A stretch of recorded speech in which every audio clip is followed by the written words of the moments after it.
Hello guys, ਸਾਰਿਆਂ ਨੂੰ ਸਤਿ ਸ੍ਰੀ ਅਕਾਲ। ਆਪਾਂ ਬਣਾਉਣ ਲੱਗੇ ਮਕਈ ਦੀ ਮਿੱਸੀ ਰੋਟੀ ਮੇਥੀ ਵਾਲੀ। ਗੰਢਾ ਲਿਆ, ਅਦਰਕ, ਧਨੀਆ, ਲੂਣ, ਮਸਾਲਾ, ਜੀਰਾ, ਲਾਲ ਮਿਰਚ, ਹਰੀ ਮਿਰਚ, ਜਵੈਨ, ਨਰਦਾਨਾ। ਆਪਾਂ ਸਾਰਿਆਂ ਨੂੰ ਪਹਿਲਾਂ ਵਿੱਚ ਪਾਉਣ ਲੱਗੇ ਮੇਥੀ, ਫਿਰ ਪਾਉਣ ਲੱਗਾ ਆਪਾਂ ਗੰਢਾ। ਜਿਹੜੇ ਮਸਾਲੇ ਆਪਾਂ ਕੱਢੇ ਹੋਏ ਸਾਰੇ ਬਾਹਰ ਉਹ ਪਾਉਣ ਲੱਗੇ, ਫਿਰ ਇਹਨਾਂ ਨੂੰ ਮਿਕਸ ਕਰਾਂਗੇ। ਫਿਰ ਉਹਦੇ ਵਿੱਚ ਆਪਾਂ ਗਰਮ ਪਾਣੀ ਪਾਵਾਂਗੇ ਤੇ ਆਟੇ ਨੂੰ ਗੁੰਨਾਂਗੇ। ਡੋ ਹੁਣ ਆਪਣਾ ਤਿਆਰ ਆ। ਹੁਣ ਆਪਾਂ 10 ਮਿੰਟ ਵਾਸਤੇ ਸੈੱਟ ਹੋਣ ਵਾਸਤੇ ਰੱਖਾਂਗੇ। ਫੁਲਕਾ ਆਪਾਂ ਬਣਾ ਰਹੇ ਹਾਂ।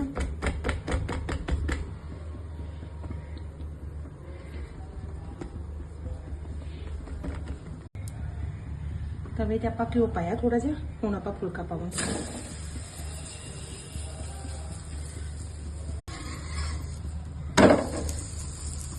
ਫੁਲਕਾ ਹੁਣ ਆਪਣਾ ਤਿਆਰ ਆ। ਦਹੀਂ, ਘਿਓ ਤੇ ਲੱਸੀ